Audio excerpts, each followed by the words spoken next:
Suele hablarse de la educación por distintos temas, principalmente por temas políticos, sindicales. Está siempre ahí, la educación está siempre ahí, hay distintas miradas, la mayoría críticas o muy críticas con respecto a cómo estamos educando, enseñando, cómo estamos generando conocimiento. Hoy vamos a recibir a uno de los actores vinculados a la educación, no desde lo público, desde lo estatal, sino desde el rectorado de una universidad privada como es la ORT, el señor Jorge Grumberg. ¿Cómo te va, Jorge? Bienvenido. Bien, gracias. Gracias por la invitación. No, por favor, gracias a ti por acompañarnos. ¿Cómo se ve desde la ORT específicamente la educación en el Uruguay? Porque en definitiva ustedes también no solo integran el sistema educativo, visto globalmente, sino que reciben alumnos, por tus aulas pasan alumnos y también salen egresados, y todo eso hace a un conjunto a un sistema. Bueno, nuestra preocupación es común, algunas de nuestras preocupaciones son comunes a todas las universidades. Hoy en día en Uruguay hay 6 universidades, lo cual ya es un gran cambio respecto a como era hace solamente 20 años donde había una sola. Ahora hay 6 universidades en Uruguay, hay 4 privadas, hay 2 públicas. Y tenemos algunas preocupaciones que son comunes. Una de ellas es, quizá la más importante, es el nivel de aprendizaje con el cual llegan los estudiantes egresados de bachillerato a las universidades. Ese nivel muchas veces no alcanza para poder dictar las materias universitarias, entonces hay que invertir mucho tiempo en compensar las carencias que los estudiantes traen. Jorge, esos estudiantes llegan de la educación pública, pero también de colegios privados. ¿Se puede ver en este sentido que hay un problema sistémico o se focaliza en algún lugar? A ver, las mediciones que tenemos en Uruguay son insuficientes, así que es muy difícil en realidad decir con objetividad exactamente dónde están las disparidades en el sistema, que obviamente existen. Pero mi opinión profesional, y es lo que hay un gran consenso, es que el nivel de la educación uruguaya secundaria ha bajado in totum. No es que tenemos una isla de excelencia en 5 o 6 liceos privados y una isla de carencia en 70 liceos públicos. No es así.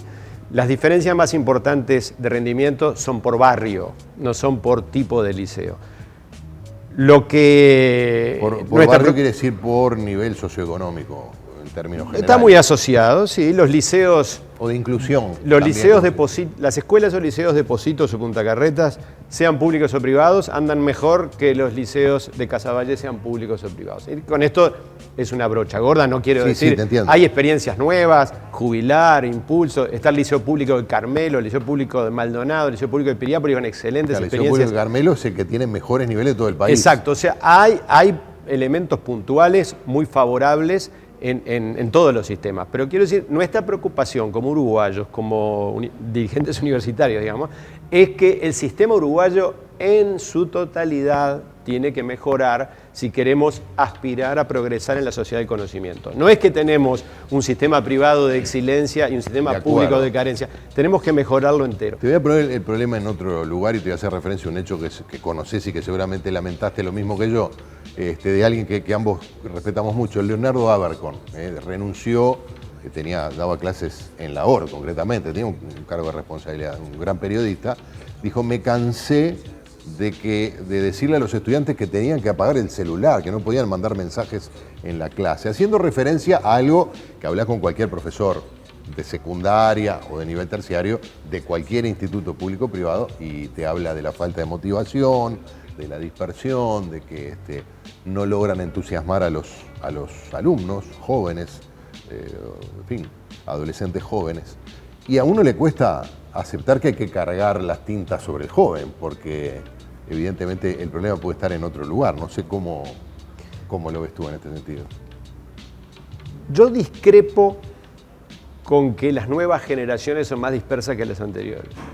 Yo creo que hay un mito, los que trabajamos en educación hemos leído mucho al respecto, hay un mito con que la educación siempre era mejor antes y generalmente su pico era cuando nosotros éramos alumnos. Claro. Eso es un... Sí. O los jóvenes éramos mejores antes. Es Exacto, otro mito, ¿no? Hay una mitología respecto a eso. No hay ninguna evidencia que muestre que los alumnos actuales tienen menos interés o atención por la lectura o menos atención por descubrir con más curiosidad intelectual lo que el mundo les rodea.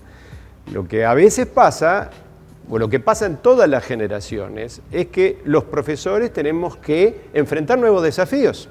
Cuando hace 300 o 400 años el libro ingresó al sistema educativo como un elemento masivo, fue considerado desde muchos ángulos, desde muchos portavoces, fue considerado un elemento distorsionador, claro, porque se pensaba que la voz del profesor era la voz de Dios y que entonces lo único que hacía falta era escuchar al profesor. Estamos ante el mismo dilema, solo que ahora ya ni siquiera es el libro, es el profesor Google el que desafía al docente, ¿no? Mira, yo escuché... O que el docente se siente, o se puede sentir desafiado por... Yo escuché una conferencia cuando estuve de viaje, hace 3 semanas, del decano de educación, el decano de la Facultad de Educación de la Universidad de Harvard.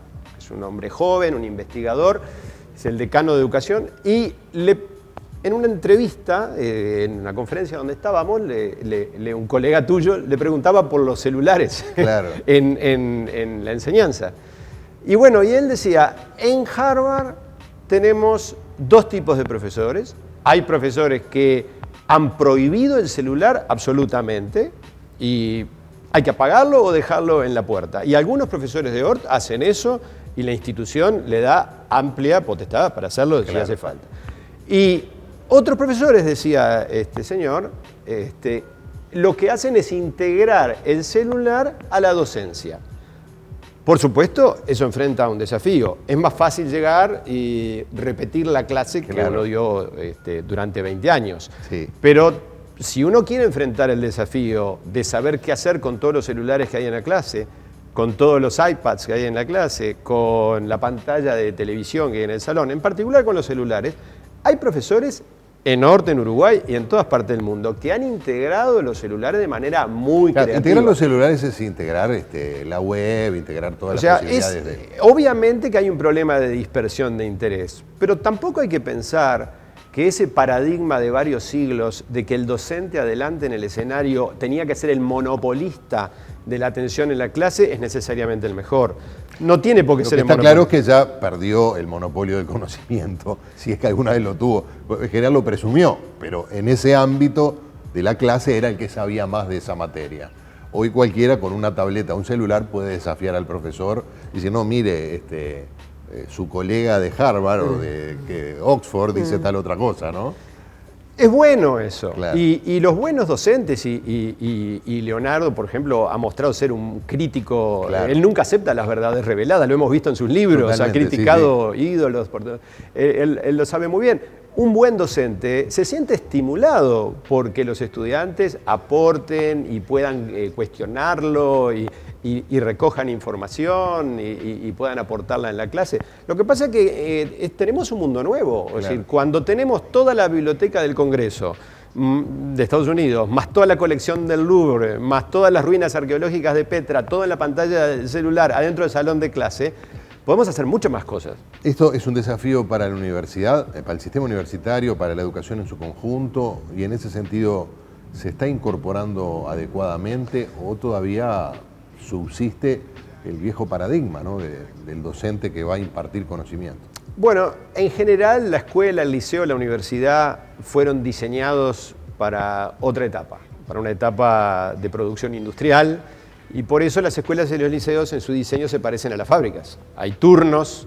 Fíjense que las vacaciones, por ejemplo, ¿por qué las vacaciones son en verano? Porque cuando empezó el sistema escolar hace varios siglos había que adaptarse a los ciclos de la agricultura.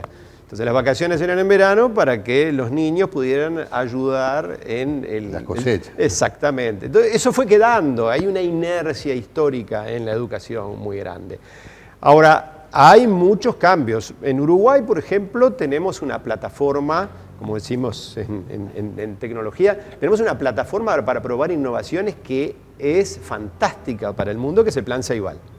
Y entonces en el Plan Ceibal, nosotros, por ejemplo, nuestra universidad está probando cosas con el Plan Ceibal en colaboración con ellos que no se podrían probar en otras partes del mundo. Estamos probando cursos online, estamos probando ahora, estamos por hacer un proyecto sobre cambio climático para permitir a los profesores trabajar con sus estudiantes. El tornado de Dolores, por ejemplo. ¿Qué significa?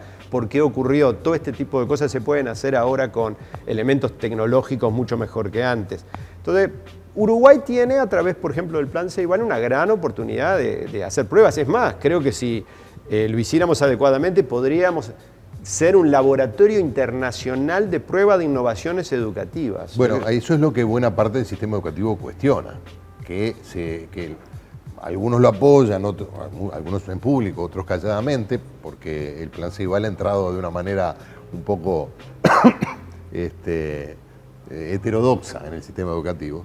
Pero algunos dicen, bueno, pero al final están tomando al Uruguay como un banco de pruebas, o a los niños, a los alumnos del Uruguay como un banco de pruebas. Yo los veo como beneficiarios de la modernidad. Cuando a los estudiantes se le da un laptop, una tableta, se capacita a los profesores, se le da acceso a los estudiantes. Yo no soy portavoz del Plan Ceibal, que tiene sus propias autoridades y demás, y yo por supuesto técnicamente tengo mis comentarios técnicos para hacer, que los he hecho en los foros correspondientes, pero me parece que es un ejemplo de innovación del cual Uruguay tiene mucho para aprender y mucho para explotar. Uruguay es un país, nuestro principal problema es el potencial inexplotado. Somos un país de 3,5 millones de habitantes, en el cual es tan poca la gente que se está formando para competir en la sociedad del conocimiento, para aportar conocimiento, innovaciones, que no nos va a dar la posibilidad de progresar. Nuestro problema es explotar a fondo el potencial que tenemos. Nosotros hoy en día tenemos solamente 1/3 de los estudiantes que se gradúan de bachillerato de secundaria. Y en ese otro 70% hay muchos más que mañana podrían... en el circuito de la alta tecnología en Uruguay, la pregunta de moda es ¿cuál va a ser el próximo Pedido Ya? Claro, Pedido Ya es una empresa fantástica que surgió de alumnos de nuestra universidad, jovencitos, crearon como proyecto de fin de carrera este asunto de traerte los chivitos a tu casa y demás, y bueno, y ahora son una multinacional. Entonces, en el circuito uruguayo hoy en día de alta tecnología, todo el mundo dice ¿cuál va a ser el próximo Pedido Ya? Y yo te digo, para que haya nuevos pedidos ya, lo que tiene que haber es mucho más uruguayos preparados con conocimientos de matemática, con conocimientos de inglés, con buenos conocimientos de la lengua de idioma español, que es uno de los problemas, con buenos conocimientos de emprendimiento, con una capacidad de innovación. No podemos pensar que va a haber mucho más pedidos ya si 70% de los uruguayos no termina secundaria. Es como tener 20 Suárez en el banco y no hacerlos entrar a la cancha. Es decir, nuestro objetivo como país... O no darles ni la chance de que jueguen en exacto, primera. Nuestro objetivo, no importa cuál partido político, eso no es mi tema, pero en las próximas elecciones, yo ciudadano me gustaría votar al que me diga, yo me comprometo al cabo de 2 periodos de gobierno, 90% de los uruguayos terminan bachillerato. Sí. Hace ya algunos años que, por ejemplo, Alemania pues lo tengo presente, otros países dijeron educación media universal, todo el mundo. Pero no nos podemos comparar con Alemania, que es un país con siglos de tradición, la potencia más grande de Europa, ni con Estados Unidos, ni siquiera con España o con Inglaterra. Pero pensemos en Corea del Sur. Corea del Sur tenía 50% analfabetismo antes de la Segunda Guerra Mundial y hoy en día es un país que tiene terminación de bachillerato universal. Nosotros tenemos que ponernos algunos objetivos como país y tenemos que votar al que le creamos que lo va a conseguir. Lo que ocurre es que la gente da la impresión, o alguna gente tiene desfasado, piensa que eso es un tema independiente del otro, que se vuelve siempre prioritario, que es el del salario. Y en realidad es el mismo asunto, estamos hablando de lo mismo. La posibilidad de tener mejores salarios van asociadas a mayores niveles de capacitación, de entrenamiento, de conocimiento. En el siglo XXI va a haber una división geopolítica de los países, que ya la está bien. Sí. Hay países que van a producir servicios y productos con alto contenido de conocimiento, que van a ser los países más ricos y donde los salarios van a ser más altos, y países que van a quedar relegados a brindar servicios de poco valor agregado y producir cosas indiferenciadas, lo que se llama commodities, Claro. a los demás. Uruguay corre riesgo de quedar atrapado en esto. Por ejemplo, ahora estamos corriendo atrás de otra inversión en una papelera. Sí. Yo no estoy seguro que sea lo mejor. Yo creo que tendríamos que estar corriendo a través de que Microsoft abra un centro de investigación en Uruguay, que una gran empresa de DuPont abra un centro de biotecnología en Uruguay. Bueno, si estamos forestando, por lo menos poder hacer kits de muebles. Justamente, agregarle algo más de valor a la madera, ¿no? Podríamos elevar, aportar diseño. Diseño, por ejemplo. Nuestra universidad ha trabajado justamente... Logística, etcétera. Nosotros estamos ahora trabajando con el LATU y con la Facultad de Ingeniería Pública también de la UDELAR para trabajar para fomentar la construcción de casas de madera, que en Uruguay se hace muy poco. Y de ahí queremos, bueno, un equipo de nuestra Facultad de Arquitectura hizo una casa de madera bioclimática, que se autosostiene, no consume energía y ganó un campeonato internacional al respecto. Pero estas son historias puntuales, para que podamos como país transformarnos en un país proveedor de conocimiento y entonces de alto nivel de riqueza, como logró hacer Corea en 2 generaciones. Porque Singapur es el país más rico del mundo ahora, en PBI. ¿Por qué? ¿Qué hizo Singapur? ¿Por qué lo que hizo Singapur, que era un país que era un pantano? Lo que pasa es que nos estamos quedando sin excusas. Eso quizás sea una buena señal, porque viste cómo estás al borde del precipicio y decís, bueno, hay que enfrentarse al tigre. Hay ¿no? que definir objetivos concretos. Uno no puede decir, queremos ser más latinoamericanos o ser más solidarios. Hay que definir objetivos concretos. Alguien tiene que hacerse responsable de decir, vamos a llevar al Uruguay a 90% de bachillerato terminado, vamos a llevar a todo el Uruguay a terminar Fair Certificate. Todo el mundo va a hablar inglés. ¿Es una fantasía? No.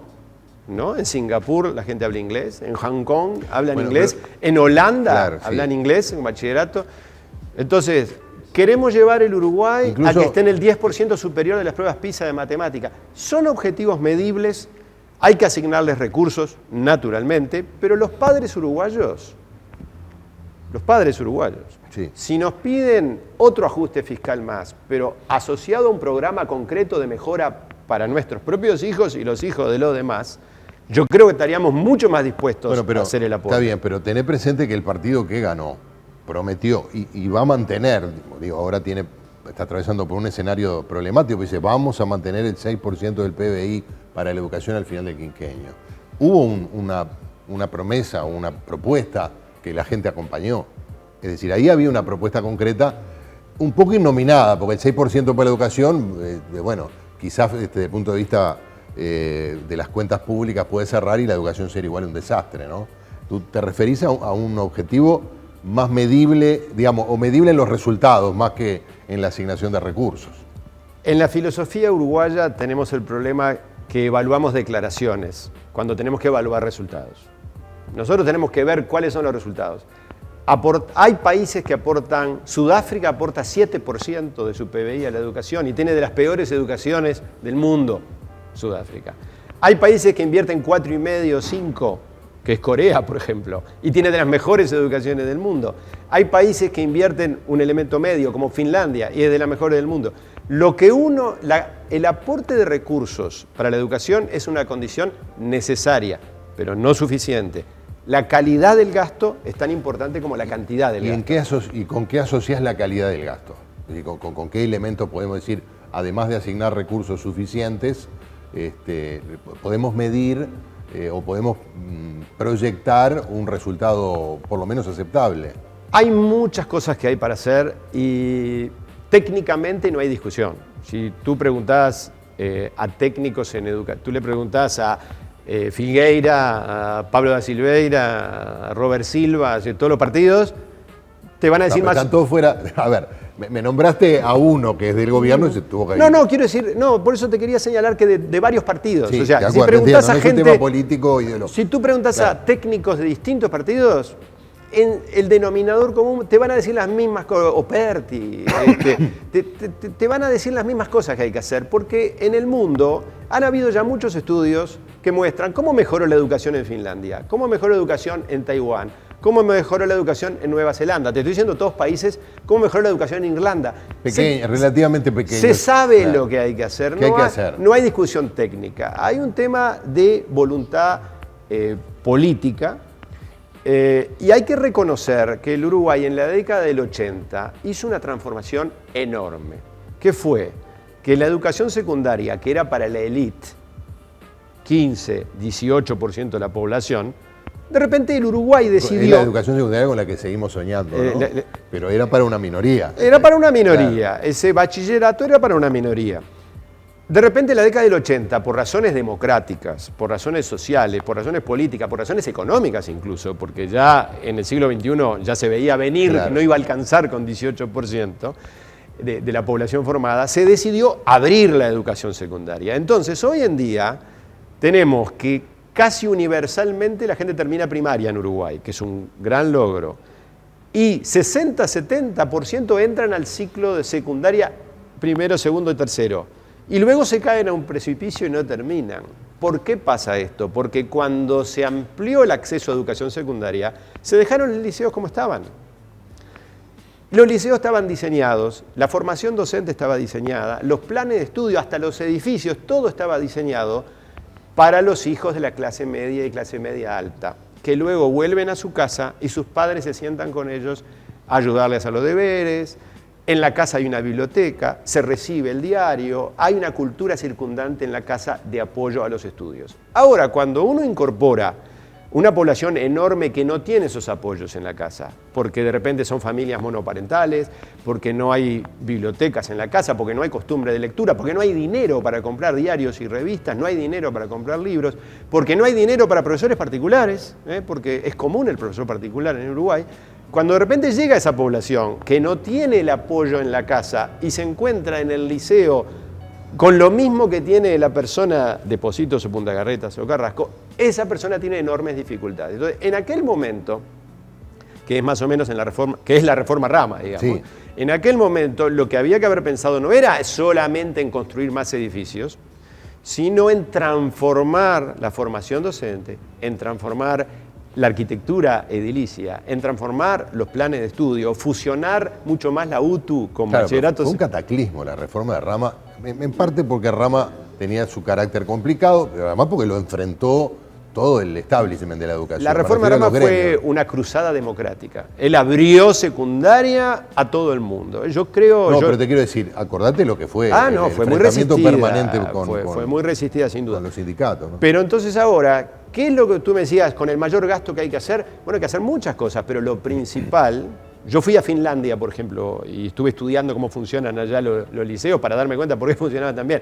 Entonces, lo primero que te das cuenta es que el liceo busca adaptarse al alumno y sus peculiaridades y no al revés. Entonces, por ejemplo, el liceo no tiene solamente docentes, directores y bedeles. Tú tenés profesores de apoyo, tenés psicólogos, tenés psicopedagogos, tenés, en fin, todo un equipo. Está bien, tenés mejores salarios, tenés carreras docentes. No. En Finlandia el salario del docente promedio es de los más bajos de Europa. El docente en Finlandia tiene un muy alto reconocimiento social, exacto. Pero no tiene, relativamente hablando, no tiene un alto salario. Yo lo estuve estudiando eso. Esto no quiere decir nada respecto al Uruguay. Yo no estoy opinando nada de salarios del Uruguay. Yo creo que ciertamente la profesión docente es una profesión importante y tiene que estar muy bien remunerada. Yo no estoy hablando de eso. Quiero decir que en Finlandia no es ese el secreto. Claro. El docente está bien remunerado. Ese reconocimiento social. El docente tiene el nivel de salario de un bombero o de una enfermera. Ese es desde el punto de vista de las estadísticas. En Finlandia es así. Es distinto en otros países. En otras partes de Europa... En Inglaterra es mucho más alto, por ejemplo. Claro. Pero el punto mío es, apenas un estudiante está faltando a clase, apenas un estudiante tiene problemas de conducta, apenas un estudiante tiene problemas de rendimiento, es derivado a grupos de apoyo. Acá en Uruguay es muy poco el apoyo que tiene el docente. Y a veces eso también requiere grupos más chicos, ¿no? No necesariamente, no hay ninguna evidencia que los grupos más chicos ayuden. Lo que sí es importante es tener grupos de apoyo donde el docente pueda derivar estudiantes con problemas de aprendizaje. El estudiante en Finlandia no tiene muchas horas de clase, pero tiene que venir de tarde a hacer estudios asistidos, lo atiende psicóloga, va un psicólogo a la casa, habla con los padres. No el profesor taxi, como dicen acá los... Generalmente los son full time, eso sí es una Claro. gran diferencia. Eso sí es Full time quiere decir que están en un mismo centro sí, solamente todo el horario. sí, exactamente. Claro, eso es cierto. Los salarios no son relativamente más altos, pero tampoco dan tantas horas de clase. Tienen muchas horas Claro. dedicadas al trabajo en equipo y demás. Así que bueno, nosotros tenemos que hacer el esfuerzo de las universidades. Estamos preocupados por la poca calidad, por los diferentes problemas de aprendizaje de los alumnos que llegan en el manejo del español, en la carencia del inglés, en los problemas de matemática, en los problemas de física. Y también estamos preocupados porque las orientaciones que estudian los estudiantes, muchas veces no hay suficientes estudiantes que toman orientaciones de ingeniería o de matemática, que lleva a que tenemos un país con pocos ingenieros y tenemos un país con pocos científicos y tenemos un país con pocos posgraduados. Es decir, necesitamos organizar el sistema de manera que podamos tener más estudiantes. Ahora volvemos de vuelta al tema de los estímulos. Me estoy recordando un ensayo fantástico de Robert Nozick, que seguramente lo habrás leído, pero no viene al caso, o sí. Pero pensando en el argumento de Nozick, cuando tenés el aula en la escuela y tenés al alumno, a la alumna que hace el mejor dibujo, o es que escribe la mejor redacción, o que comparte su merienda con sus compañeros, todo lo cual es muy bueno, es reconocido la maestra, el profesor, le dice, miren qué bien, qué lindo dibujo, felicitaciones, qué lindo poema que escribiste, qué linda redacción. Ahora, si tú resolviste primero que los demás una ecuación de segundo grado en el liceo, no te digo que seas el gil de la clase, pero nadie por eso te va a decir, che, mirá, Jorge resolvió primero que nadie, es el más inteligente. No sé si me explico. Es decir, hay como una valoración de ciertas habilidades o aptitudes humanísticas vinculadas a las artes, tradicionalmente, mucho más que al alto desempeño en ciencias. Pero eso está cambiando, porque la cultura muy visual que vivimos, que es a lo que te hace referencia, hoy en día está cada vez más entroncada con la ciencia y con la matemática. Porque hoy en día, si tú mirás los diseñadores de videojuegos, por ejemplo, tienen que saber mucho de programación, tienen que saber de física, porque los cuerpos de los personajes no pueden caer de cualquier manera al piso, los proyectiles no pueden volar de cualquier manera. Entonces, estamos viviendo una muy interesante etapa de convergencia. Yo estoy de acuerdo, de la ciencia y el arte. Claro, pero eso en el mundo de verdad. Yo me refiero al sistema educativo, los valores compartidos, la cultura en términos amplios que nos viene desde épocas pretéritas y que quizás todavía yo pienso nos condicione que negativamente. por debajo del radar nuestra generación a veces no se está dando bien cuenta de eso, pero nosotros desde la universidad vemos, por ejemplo, hoy en día que comparado con hace 20 años, la actitud de las familias con respecto a lo que quieren estudiar los hijos ha cambiado muchísimo. Entonces hoy las familias que antes hubieran dicho, mi hijo, las opciones legítimas son ingeniero, arquitecto, médico o abogado, decía, o contador. Y de repente ahora viene el hijo y dice, yo quiero ser diseñador de videojuegos, quiero ser licenciado en biotecnología.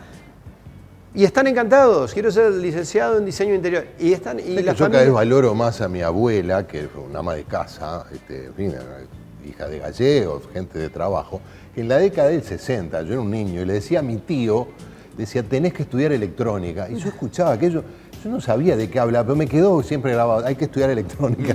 Y andá a saber dónde mirá la razón, cuánta razón tenía, ¿no? En aquel momento la electrónica eran los transistores o, en fin, los circuitos, pero es la informática de hoy, de algún modo, ¿no? Y lógicamente. Sí, a mí lo mismo me pasó cuando fui a estudiar ingeniería de sistemas acá en Uruguay, que era cuando recién se creó la carrera. Claro. Mis padres y mis abuelos, ninguno sabía de qué se trataba, nadie. Consultamos. Es como que hoy un chico viene con la abuela, ¿qué estás estudiando? Mapping. Y dice, se va a dedicar a la cartografía, ¿no? Exactamente. Pero nosotros vemos como elementos positivos que las familias están viendo de otra manera las opciones de estudio de los hijos. Y también estamos viendo como elemento positivo que esa tendencia uruguaya a preferir el empleo al emprendimiento está cambiando también. ¿Sí? Sí, está cambiando. Pero no estás muy condicionado por el universo informático, porque allí sí es claramente un universo de emprendedores, de pequeñas o microempresas, gente que va de un lugar al otro, muy dinámico. Bueno, la alta tecnología está en el corazón de los emprendimientos hoy en Claro, día. claro. Está en los teléfonos, en las aplicaciones, en los satélites, está donde lo quieras encontrar. Pero en realidad hoy en día la alta tecnología no es reducto de la ingeniería de sistemas. La alta tecnología está en todo, en el equipamiento médico. Hoy en día, dentro de una generación más, el médico clínico que tú y yo conocemos va a existir mucho menos, porque las terapias se van a hacer a la medida del paciente. Entonces, el médico va a tener que ser un informático, porque va a tener que entender, las terapias, los medicamentos se van a elaborar a la medida a partir seguramente del mapa genético de la persona. El contador ya no va a existir, el contador que conocemos hoy, la inteligencia artificial va a hacer el trabajo que hoy hace el contador. El trabajo de los arquitectos va a cambiar muchísimo porque todo el trabajo de diseño se va a hacer en gran parte informatizado. Entonces, sí, no es un reducto, hay alta tecnología, pero no es de la ingeniería y sistema. La tecnología está en todo. De acuerdo, ahora, el mundo real es mucho más embarrado, para utilizar una palabra que puso sobre la mesa Juan Pedro Mir, y quiero ir concreta. El mundo real en Uruguay es que la ministra de Educación se refiere al ex director nacional de Educación como un pobre muchacho que es maestro de sexto de escuela, que no dio la talla, y en eso estamos, en eso está no digo el sistema educativo que está trabajando como siempre, pero en la discusión hoy, si mirás los portales de internet, los diarios o los canales de televisión o las radios, es si tiene que renunciar o no la ministra, porque dijo que el ex director de Educación es un maestro de sexto de escuela. ¿Cómo vivís tú ese tipo de realidades cuando tenés que estar al frente de una universidad? Yo sobre esa discusión no tengo opinión. Yo, por lo que sé, Tavares es maestro de escuela también. Sí. Encontró la manera de hacer las cosas bien en su momento, yo qué sé. No sé, yo tengo el mayor respeto por la ministra, a quien he conocido en distintos puestos, y conocí al señor Mir y muy brevemente en el ministerio cuando él todavía estaba. Y conocí hace años que conozco la trayectoria de Filgueira también, porque también mayor respeto. Obviamente yo no tengo opinión sobre esas conversaciones, pero bueno, vuelvo a decir, aquí no hay un problema técnico. No, pero está bien, dejemos de lado esas infelices expresiones. Mir tuvo que renunciar, se le pidió que renunciara, porque dijo en un ámbito interno de su grupo político: olvidémonos de que haya cambio de ADN, no lo vamos a poder lograr porque estamos sentando las bases de otra cosa, no de un cambio de ADN, que fue también una promesa, una propuesta del Frente Amplio. Eso le costó el cargo. ¿A ti te parece que el Uruguay está en condiciones hoy realmente de cambiar el ADN en un sentido que para ti pueda resultar positivo? Hay un tema, como yo te decía, de voluntad política. Hay países que en determinado momento tuvieron líderes que dijeron, acá hay que hacer una transformación, la transformación va a tener costos, y la enfrentaron y la hicieron. Y hay veces que no, o sea, acá hay un problema de liderazgo. O sea, nosotros, los líderes, tienen fidelidad a su partido político, tienen fidelidad a su sector y tienen fidelidad a sus propias historia intelectual, que es muy respetable todo esto, y la estabilidad de un país requiere además que exista coherencia entre una persona y sus acciones y su filosofía, etc. Pero llega un momento en que hay que hacer lo que se llama cambios disruptivos. Disrupciones. ¿Eso es posible en el Uruguay? Absolutamente posible. Si fue posible en Singapur, si fue posible en Nueva Zelanda, que tiene una economía muy parecida a la nuestra, de origen primario, si fue posible en Corea del Sur, si fue posible en Israel. O sea, en Israel era conocido por las granjas colectivas, por vender naranjas, por vender flores. Y hoy en día Israel vende aplicaciones informáticas, vende Y naranjas.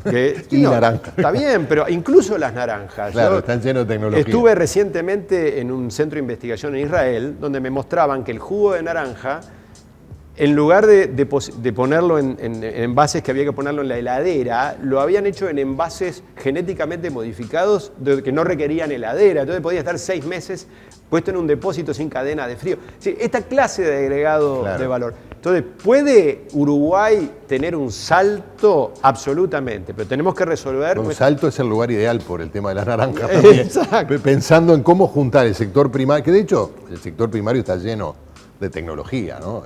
La producción agrícola, agropecuaria. Esto no es un tema de sector primario, secundario, terciario, es un tema de aportar conocimiento. Los collares de las vacas, la trazabilidad, los drones para fumigar o para vigilar el campo, las nuevas fertilizantes genéticamente modificados. Todas esas cosas tienen un aporte de conocimiento importante, pero Uruguay tiene que transformarse en un utilizador inteligente de todo ese conocimiento y de productor de conocimiento. Me da la impresión de que además no es algo que podamos elegir hacer, es decir, hacer eso o hacer otra cosa, ¿no?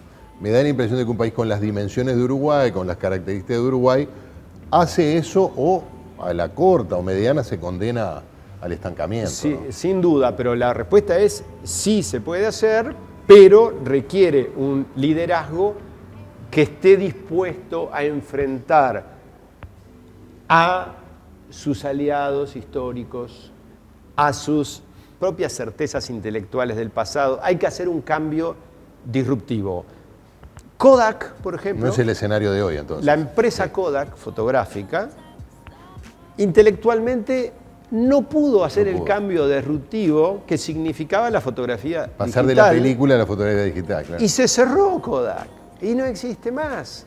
Entonces, los países les puede pasar lo mismo. Si nosotros no estamos dispuestos a hacer el salto intelectual, a acumular la decisión, la determinación de llevar a toda la sociedad a reconocer este cambio, yo creo que no lo vamos a poder hacer. Pero está allí. Hay una sociedad uruguaya que está dispuesta a tomar este riesgo y que está dispuesta a hacer este gasto de energía, de dinero, de aporte, pero le gustaría hacerlo con un rumbo definido. Está claro. Jorge, te agradezco mucho que nos hayas acompañado.